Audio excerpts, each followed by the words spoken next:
नमस्कार, मैं वीनल राठौर, आप देख रहे हैं V24। चलिए बढ़ते हैं कुछ खबरों की ओर। बस्ती में सपा नेता और पूर्व ब्लॉक प्रमुख गौर महेश सिंह के नेतृत्व में कार्यकर्ता सम्मेलन का आयोजन होने जा रहा है। बता दें कि 23 नवंबर को गौर ब्लॉक के डुहवा में इसका आयोजन होगा, जहां मुख्य अतिथि पूर्व कैबिनेट मंत्री राम प्रसाद चौधरी और विशिष्ट अतिथि MLC संतोष यादव शामिल होंगे। सपा नेता महेश सिंह ने बताया कि कार्यक्रम की सफलता के लिए पूर्व ब्लॉक प्रमुख गौर अरविंद सिंह अपने सैकड़ों कार्यकर्ताओं के साथ गांव-गांव जाकर लोगों से संपर्क कर पूर्व में सपा सरकार की उपलब्धियों को गिना रहे हैं। इस दौरान उन्होंने गौर ब्लॉक क्षेत्र के बेलवा राजा, नरथरी, शिवा सहित सैकड़ों गाँव में लोगों से जनसंपर्क किया। आज धनघटा की इस पावन धरती पे रामलीला कार्यक्रम में उपस्थित हमारे प्रधान जी, पूर्व प्रधान जी, क्षेत्र पंचायत सदस्य, पूर्व क्षेत्र पंचायत सदस्य एवं सभी ग्रामवासी, सभी कलाकार, हम आपका अभिनंदन करते हैं, स्वागत करते हैं और धन्यवाद भी करते हैं। और ये बहुत गर्व की बात है, अभी मुझे पता चला कि यह 30 से 40 सालों से यहाँ कार्यक्रम होता है। यह इस गांव के लिए, इस क्षेत्र के लिए बहुत गर्व की बात है। मैं आपको पुनः एक बार फिर से दिल की गहराइयों से धन्यवाद करता हूँ। प्रधानमंत्री नरेंद्र मोदी के कृषि कानूनों को रद्द करने के ऐलान पर किसान ने कहा कि किसान प्रधानमंत्री के बयान से खुश हैं, लेकिन भरोसा नहीं है। साथ ही किसानों ने कहा कि पहले भी प्रधानमंत्री कई वादे कर चुके हैं जो पूरे नहीं हुए हैं। वही सरकार संयुक्त मोर्चे को कृषि कानूनों को रद्द करने की बात लिखित में दे। वही लोकसभा में कानूनों को जब सरकार रद्द करेगी तभी किसान घर वापसी करेंगे। देखो, जो प्रधानमंत्री ने ऐलान किया है ਵੱਖ-ਵੱਖ ਚੈਨਲਾਂ ਤੇ, ठीक है, लोगों का लंबे समय तो संघर्ष चल रहा ਸੀ, लोगों के संघर्ष अगे सरकार झुकी है। पर ਜਦੋਂ तक संयुक्त मोर्चे ਨਾਲ, ਜਿਵੇਂ ਪਹਿਲਾਂ ਸਾਡੇ ਬੁਲਾਰੇ ਨੇ ਦੱਸਿਆ ਕਿ ਮੀਟਿੰਗ ਹੋ ਕੇ ਲਿਖਤੀ ਰੂਪ ਦੇ ਵਿੱਚ ਹੱਥ 'ਚ ਨਹੀਂ ਆਉਂਦਾ, ਐਲਾਨ ਕੀਤੇ ਨੇ, ਪਹਿਲਾਂ ਵੀ ਕਹਿੰਦੇ ਸੀ ਕਿ ਦੀਵਾਲੀ ਤੋਂ ਪਹਿਲਾਂ ਤੋਹਫਾ ਦੇ ਦਾਂਗੇ। ਅੱਜ ਸਾਡੇ ਮਹਾਨ ਗੁਰੂ ਨਾਨਕ ਦੇਵ ਜੀ ਦੇ ਪ੍ਰਕਾਸ਼ ਪੁਰਬ ਦੇ ਉੱਤੇ ਜੇ ਮੋਦੀ ਸਰਕਾਰ ਨੇ ਐਲਾਨ ਕੀਤਾ ਤਾਂ ਸਾਡੇ ਦੇਸ਼ ਦੇ ਵਾਸੀਆਂ ਦੇ ਵਿੱਚ ਵੱਡੀ ਖੁਸ਼ੀ ਦੀ ਗੱਲ ਆ। ਪਰ ਸੰਯੁਕਤ ਮੋਰਚੇ ਦੇ ਸਾਡੇ ਆਗੂਆਂ ਨਾਲ ਮੀਟਿੰਗ ਹੋਣ ਤੋਂ ਬਾਅਦ ਲਿਖਤੀ ਦੇ ਵਿੱਚ ਆ ਕੇ ਫਿਰ ਅਸੀਂ ਇਹਨੂੰ ਭਰੋਸੇਯੋਗ ਮੰਨਾਂਗੇ ਤੇ ਲੋਕਾਂ ਦੇ ਵਿੱਚ ਚੱਲਾਂਗੇ। खुश तो हैं जो कानून रद्द हो गए, इसलिए तो खुश हैं। जब तक ये संयुक्त मोर्चे को अब लिखती रूप पे राष्ट्रपति के साइन होंगे, पूरी तरह से रद्द होंगे, तब ज़्यादा खुश होंगे। अजे कोई इस बारे सानू भरोसा नहीं गा, क्योंकि बहुत बारी मतलब केंद्र की भाजपा हुकूमत वादा कर चुकी है भी असी कानून वापस लावांगे। ठीक है, भावें अड्ड अड्ड न्यूज़ चैनलों पर खबर चल रही है कानून वापस लेने की, पर हमारी जथेबंदी जिन्ना चਿਰ संयुक्त मोर्चा बैठ के कोई मतलब इन्हां दे कैबिनेट नाल गल नहीं करता, ਉਹਦੇ ਵਿੱਚ लिखती भरोसा नहीं लेंदे, उन्ना चਿਰ असी पूरा यकीन नहीं कर सकते। आज हमें सबसे ज़्यादा खुशी है गुरु नानक देव जी के प्रकाश दिहाड़े की, तो उस दे नाल जे प्रधानमंत्री जी ने कहा तो वो असी उदों मन्नांगे जदों कि साडे कोई मतलब साडे आगू कहणगे, संयुक्त मोर्चा कहूगा, जां चलो मतलब इस तरह की अफवाहां तो बहुत चिर हो गया आ रही नूं, पर इनू मन्निया उदों ही जाऊगा असी अपना अमल जदों इहदे ते अमल हो। हरियाणा गुरुग्राम के पटौदी में हरियाणा सरकार के नियमों की जमकर धज्जियां उड़ाई जा रही है। आपको बता दें कि गुरुग्राम में तेजी से प्रदूषण का स्तर बढ़ रहा है, लोगों को सांस लेने में तकलीफ हो रही है। वहीं हरियाणा सरकार ने बढ़ते प्रदूषण को देखते हुए गुरुग्राम जिले के सभी स्कूलों को बंद करने के कड़े आदेश दिए थे, लेकिन पटौदी में पथफाइंडर ग्लोबल स्कूल को खोला गया और स्कूलों में बच्चों की आवाजाही लगी रही। स्कूल प्रबंधन ने इस सारे नियमों को ताक पर रखकर स्कूल खोल रहे हैं। स्कूल प्रबंधन ने कहीं न कहीं हजारों बच्चों के जीवन को खतरे में डाला है। इसी के चलते पटौदी में खुले स्कूल संचालक के खिलाफ कड़ी से कड़ी कार्रवाई की मांग की जा रही है। कार्तिक पूर्णिमा के पावन अवसर पर गंगा में स्नान करने के लिए आस्था का जन सैलाब उमड़ रहा है। जिले के दूर दराज इलाकों से लाखों की संख्या में लोगों ने रात से ही श्री रामपुर घाट पर पहुंचकर लाखों श्रद्धालुओं ने डुबकी लगाई है। लगभग 10 लाख श्रद्धालुओं की गंगा में डुबकी लगाने की आशंका जताई जा रही है। आपको बता दें कि जिला प्रशासन द्वारा सुरक्षा के कड़े इंतजाम किए गए हैं।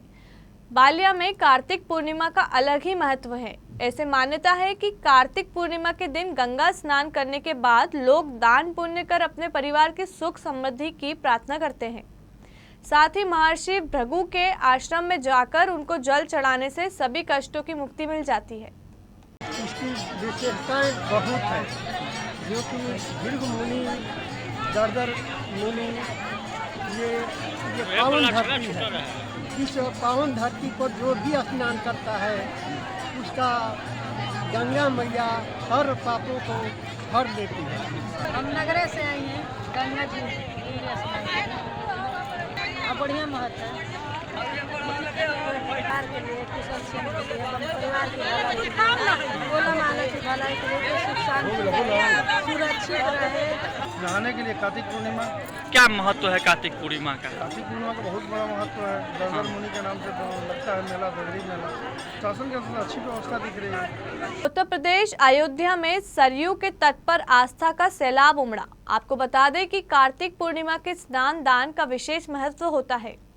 बता दें कि सुबह से ही सरयू के घाट पर श्रद्धालु आस्था की डुबकियां लगा रहे हैं।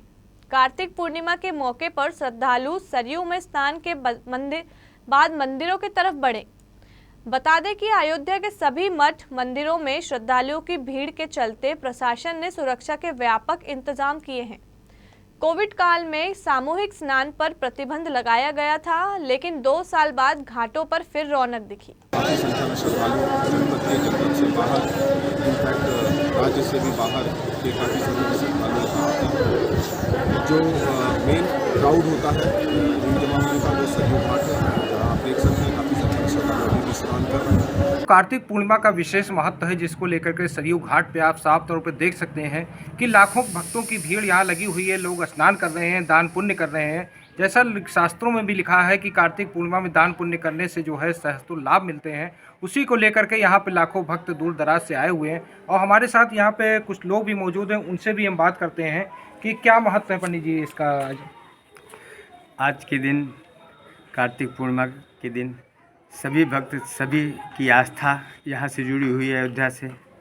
आज के दिन यहाँ सरजू जी का स्नान करके सरजू जी में लोग पुण्य लाभ कमाते हैं, यहाँ दान पुण्य करने आते हैं। आज के ही दिन देव दीपावली भी मनाया जाता है काशी में धूमधाम से। तो आज कार्तिक पूर्णिमा का पर्व बहुत ही पुण्य का दिन है। तो क्या संदेश देंगे लोगों को? आज तो सभी भक्तों को यही है कि आज जो यहाँ अयोध्या आए हैं या काशी गए हैं, जो भी इस तरह के पुण्य स्थान पर गए हैं, उनके लिए जो आते हैं स्नान करके दान पुण्य करते हैं। जो नहीं आए हैं वो अपने घर में ही गंगा जल डाल के बाल्टी में उसी से स्नान करके वहीं अपने यहाँ घर पर ही दान पुण्य करें, तो वही पुण्य मिल जाएगा। वही पुण्य मिल जाएगा जो काशी और अयोध्या में स्नान करने से मिलता है। तो यहाँ पे आपने देखा कि हमारे साथ हरीश शास्त्री पंडित जी थे। उनका साफ तौर पे कहना है कि कार्तिक पूर्णिमा में स्नान करने से, सरयू में स्नान करने से विशेष पुण्य तो मिलता है। अगर घर से भी स्नान करना चाहें तो उसमें गंगा जल डाल करके जो स्नान करने से वही पुण्य का लाभ मिलता है जो सरयू में नहाने से मिलता है। और भी दूसरे भक्तगण हैं, उनसे भी हम बात करते हैं कि आप कहाँ से आए हुए हैं? भैया लखनऊ से आए हुए हैं। तो क्या महत्व है यहाँ पे? कार्तिक पूर्णिमा का बहुत ही महत्व है। भगवान श्री रामचंद्र जी की यह नगरी है और भगवान श्री रामचंद्र जी का राज्याभिषेक भी जब हुआ था, उसके बाद समस्त लोग यहाँ पर विधिवत रूप से रुके थे और उनकी जब विदाई भी हुई थी, उसी समय भी कार्तिक पूर्णिमा के रूप में मनाया गया। और कार्तिक पूर्णिमा के दिन आज माँ तुलसी जी की भी विदाई होती है, जो 1 माह से लोगों के घर में दीपक जलता है। और स्नान ध्यान तो सरयू जी का महत्व है कि सारे तीर्थों में सबसे गंगावरी, गोदावरी तीर्थ बड़े प्रयाग, सबसे बड़ी अयोध्या नगरी जहाँ लीन राम अवतार, सरयू जी का महत्व भी बहुत है। सरयू जी में एक बार स्नान करने से भगवान वैकुंठ धाम में प्राप्त हो जाता है सभी को। और भगवान श्री नारायण जी भी कहे थे कि जब अयोध्या जो भी जाएगा वहाँ पे संतों का जब दर्शन करेगा तो समझ लो संतों का दर्शन ही हमारा दर्शन उपलब्ध होगा। इसलिए समस्त जो यहाँ के रहने वाले, आने वाले जो व्यक्ति हैं और जो हमारे साथ सकुटुंब परिवार भी सब आया है जो स्नान कर रहे हैं, उन सब लोगों में ही आस्था है। और सभी को यही संदेश देना चाहते हैं कि प्रेम भाव से जिस प्रकार से इस सरयू जी के नदी में स्नान करके अपने पुण्य को प्राप्त कर रहे हैं, ऐसे संपूर्ण देश में सभी लोग जो है आपस में सद्भावना बनाए रखें और भगवान के श्री राम का जयकारा लगाएं और समस्त भारत में भगवान श्री राम के उद्घोष हो। इसके साथ हमारी जो भाजपा सरकार है, इनके द्वारा जो भगवान श्री रामचंद्र जी का जो इतना पावन जन्मभूमि मंदिर बन रहा है, वो भी सबके सामने उपलब्ध हो। इसलिए मैं सभी देशवासियों को कार्तिक पूर्णिमा की शुभ बहुत सी बधाई देता हूँ। क्या नाम पता है? सूरज पांडे। तो यहाँ पे आपने देखा कि जो लखनऊ से आए सूरज पांडे का साफ तौर पे कहना है कि सरयू में स्नान करने से विशेष महत्व है और सब तीर्थों में बड़ा जो है अयोध्या का है, जैसा कि शास्त्रों में भी लिखा हुआ है। विनय मिश्रा, साधना न्यूज, अयोध्या। हरियाणा के मुख्यमंत्री मनोहर लाल यमुनानगर के कपाल मोचन मेला पहुंचे। वहां उन्होंने सरोवर में स्नान कर पूजा अर्चना की। बता दें कि सीएम ने मंदिर में माथा टेका और गुरुद्वारे में जाकर अरदास की। इस अवसर पर मीडिया से बातचीत करते हुए उन्होंने कहा कि यह वेद व्यास की भूमि है, जहां देवी देवताओं ने यहां आकर स्नान किया। उन्होंने कहा कि आज ऐतिहासिक दिन है और मेले में आए लाखों लोगों को शुभकामनाएं और धन्यवाद। साथ ही मुख्यमंत्री ने प्रधानमंत्री नरेंद्र मोदी द्वारा 3 कानूनों को वापस लिए जाने की घोषणा की के बाद प्रतिक्रिया व्यक्त करते हुए कहा कि इस मामले में वहां बाद में विस्तार से प्रतिक्रिया देंगे। सभी समाज के अन्य वर्गों के ये तीर्थस्थान यहाँ बने हुए हैं, गुरुद्वारे बने हैं, मंदिर बने हैं, समाज की एकता का स्वरूप यहाँ दिखाई देता है। ये बहुत ही अद्वितीय है और ऐसे स्थानों को विकसित करने के लिए जैसे कुरुक्षेत्र को हमने विकसित किया, जिसको कहना चाहिए अंतर्राष्ट्रीय स्तर का वो हमारा सांस्कृतिक केंद्र बना है, ऐसे ही इन स्थानों पर यहाँ भी आसपास जैसे हमारा ये स्थान कपाल मोचन है, बिलासपुर है, आदिबद्री स्थान है, लोहगढ़ है, मंत्रा देवी मंदिर है, ऐसे बहुत से तीर्थ स्थान हैं जो आसपास है। यहाँ हनुमान मंदिर, पंचमुखी हनुमान मंदिर है, कोई बहुत भाग्य स्थान है। तो ये जो आसपास के क्षेत्र को सबको जोड़ते हुए और कलेश्वर से और कालका ये मार्ग इसको तीर्थाटन का भी।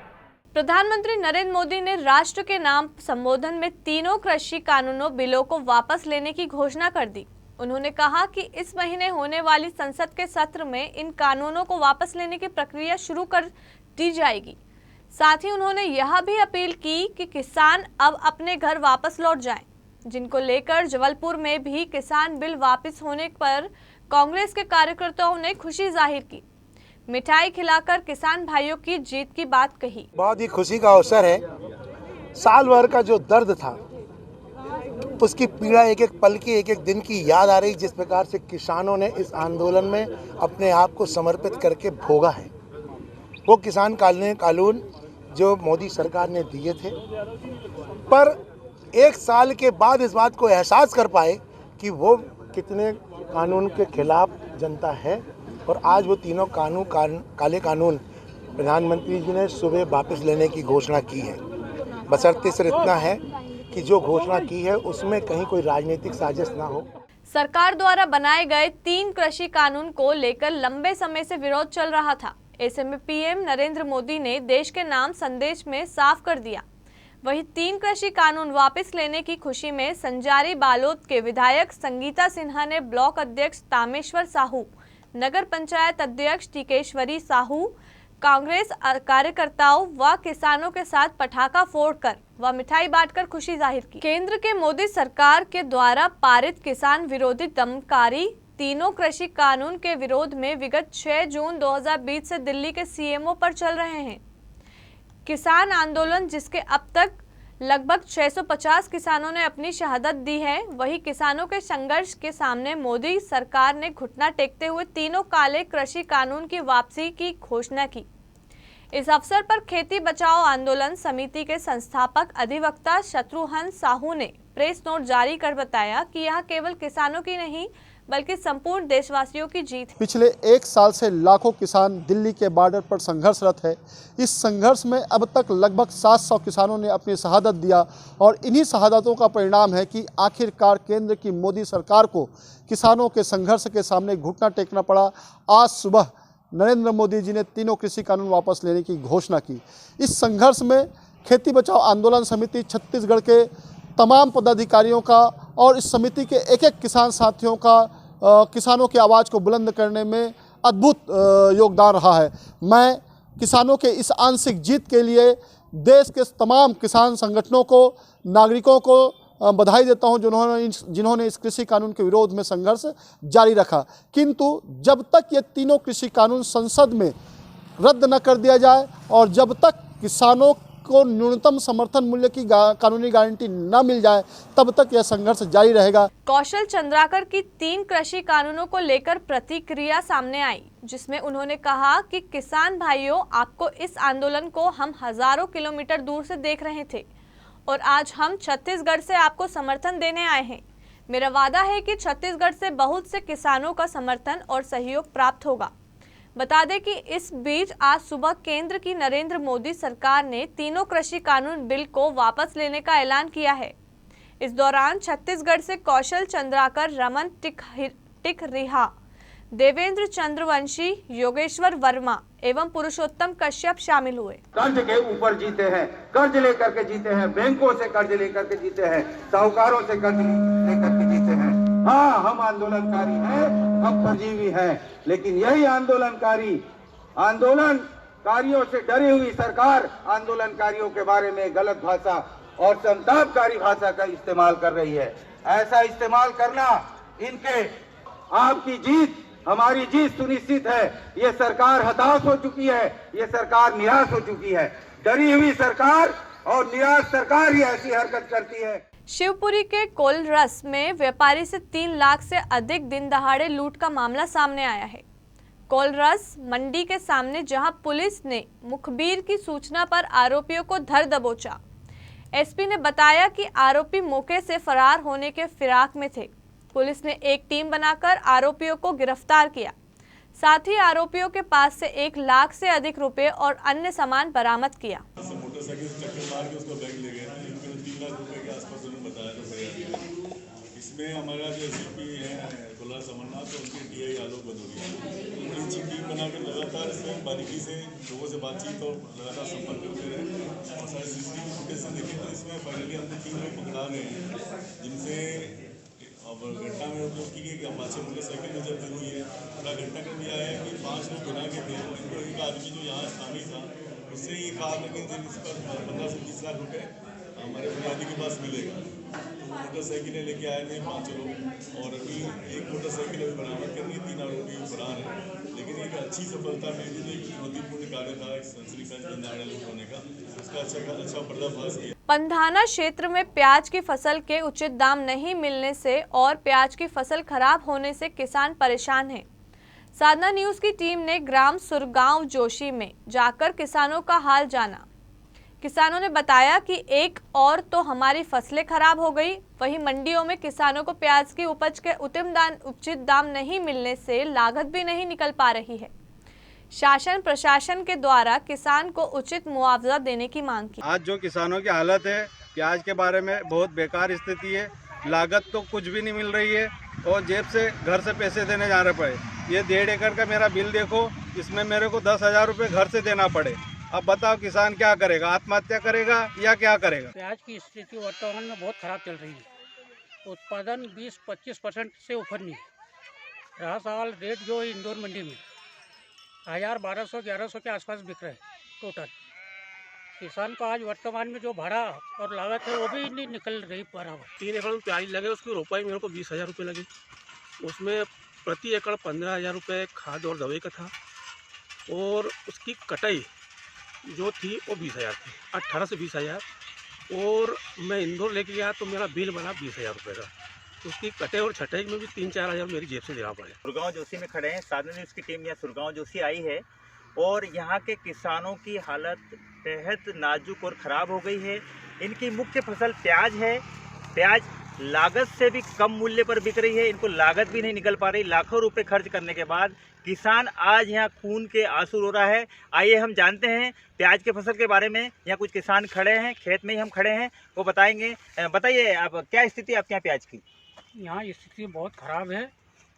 जो प्याज उत्पादन होना था वो तो आज की कंडीशन में मान के चलो कि 15 से 20% के आसपास केवल उत्पादन हो रहा है। वो भी उत्पादन होने के बावजूद किसान अपना माल स्वयं इंदौर मंडी जब लेके जा रहा है तो 800 से लेकर न 1500-1400 के बीच में बिक रहा है, जो कि लागत भी नहीं निकल रही है। ना वर्तमान में मजदूरों को देने के लिए पेमेंट नहीं आ रहा है। ये स्थिति बनी हुई है। इससे यहाँ किसानों की दैनिक स्थिति बहुत ख़राब है। मैं आपको बता दूं कि ये प्याज फल के उसमें आती है। इसका उद्यानिकी विभाग के द्वारा बीमा होता है। विगत 3 वर्षों से इसका बीमा शासन के द्वारा नहीं किया गया, जिसका खामियाजा यहाँ किसानों को भुगतना पड़ रहा है। जानते हैं, एक और किसान हमारे पास खड़े हैं। आप बताएं, क्या स्थिति है बीमे की, क्या स्थिति है? बीमे की स्थिति 3 साल से किसानों को कुछ भी नहीं मिल रहा है और न ही उद्यानिकी विभाग वाले कुछ सर्वे करने आते हैं, बस नाम मात्र के लिपापोती करके चले जाते हैं। एक बात और यहाँ पर सामने आई है, मैं आपको बताऊँ, यहाँ पर अभी कुछ ही दिनों पहले लोकसभा के उपचुनाव हुए, उसके पूर्व में यहाँ पे शासन प्रशासन के जो हम कहें कि मंत्रियों ने बड़ी बड़ी घोषणाएं करी थी कि यहाँ के 18-20 गाँवों को हमने सूखाग्रस्त घोषित किया है। पर यहाँ तक सरकारी आमले ने अभी तक जब जानकारी साधना न्यूज़ ने उनसे ली तो कहीं से कहीं तक ऐसे आदेश पारित नहीं हुए हैं कि 18-20 गाँवों को गोद लिया है। अब देखना ये होगा कि इन किसानों का दर्द सरकार सुनती है या किसान यूं ही खून के आंसू रोते रहेंगे। साधना न्यूज़ के लिए सुरगांव जोशी से मैं कैमरामैन अमित लाड़ के साथ दीपक सिसोदिया। खबर आजमगढ़ दीदारगंज विधानसभा क्षेत्र के मार्टिनगंज से है, जहां अमृत महोत्सव के तहत बलिदानों को समर्पित भारत माता तिरंगा रथ यात्रा निकाली गई, जो कि महारानी लक्ष्मी के जन्मदिन 19 नवंबर से 19 दिसंबर तक जारी रहेगी। वहीं स्वतंत्रता संग्राम सेनानी शहीद पंडित राम प्रसाद बिस्मिल, ठाकुर रोशन लाल और अशफाक उल्लाह के बलिदान को याद किया जाएगा। इसके जरिए अमर शहीद जिन्होंने भारत की आज़ादी को लिए हंसते हंसते अपने प्राणों की आहुति दी, उनके बारे में गांव-गांव जाकर बताया जाएगा।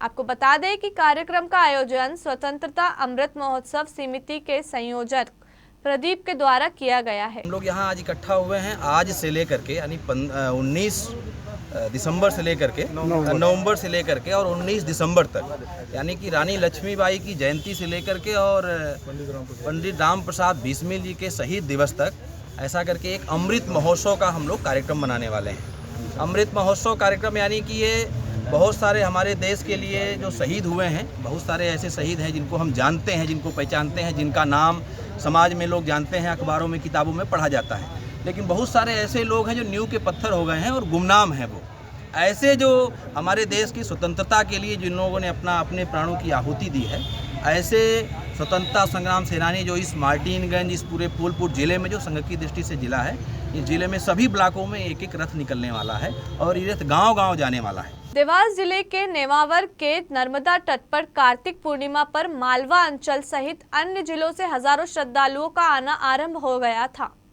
कार्तिक पूर्णिमा महापर्व पर महिलाओं ने जीवनदायिनी मां नर्मदा में दीपदान कर सिद्धेश्वर सिद्धनाथ महादेव के दर्शन कर सुख समृद्धि की कामना की। कार्तिक पूर्णिमा महापर्व को देखते हुए पुलिस प्रशासन की चाक चौबंद व्यवस्था देख गई, जहां घाट पर होमगार्ड नगर सेना के जवानों की तैनाती की गई थी ताकि श्रद्धालु गहरे पानी में स्नान नहीं करके जा सके।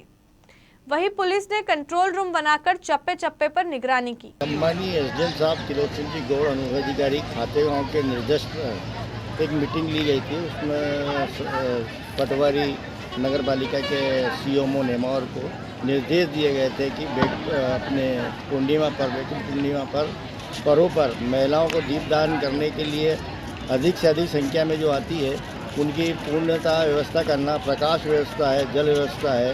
कार्तिक पूर्णिमा पर नेमावर क्षेत्र में नर्मदा नदी के घाट पर पुलिस द्वारा सुरक्षा व्यवस्था लगाई गई है। श्रीमान पुलिस अधीक्षक देवास, अतिरिक्त पुलिस अधीक्षक कन्नौज के निर्देशन में एवं मार्गदर्शन में यहाँ पर चप्पे चप्पे पर पुलिस बल की तैनाती की गई है। होमगार्ड के जवान इसमें लगाए गए हैं। मेनली घाटों पर सुरक्षा व्यवस्था एवं मेन रोड पर ट्रैफिक के सुचारू आवागमन के लिए भी विशेषतः बल लगाया गया है। इंदौर बैतूल नेशनल हाईवे पर नेमावर से हंडिया जा रहा बाइक सवार ट्रक में जा घुसा, जिसके कारण बाइक सवार की मौके पर ही मौत हो गई। बता दें कि बाइक सवार युवक का नाम हेमंत ठाकुर है। वहीं नर्मदा नदी के बीच में यहां दर्दनाक घटना हुई, जिसमें बाइक सवार ने मौके पर ही दम तोड़ दिया। घटना के बाद नेमावर पुलिस मौके पर पहुंची। वहीं डायल 100 से युवक के शव को सामुदायिक केंद्र भेजा गया। जी, कल शाम में जानकारी मिली थी यहाँ पर नर्मदा नदी के ऊपर स्थित पुल पर एक ट्रक खराब हो गया था और रात्रि में एक हेमंत ठाकुर निवासी नेमावर व्यक्ति जा रहा था, तो वो खड़े ट्रक में उनकी बाइक की टक्कर हो गई और टक्कर होने से उनकी मृत्यु हो गई है और अभी सुबह उनके पीएम की कार्रवाई अस्पताल में चल रही है। फिलहाल इस बुलेटिन में इतना ही। देखते रहिए V24।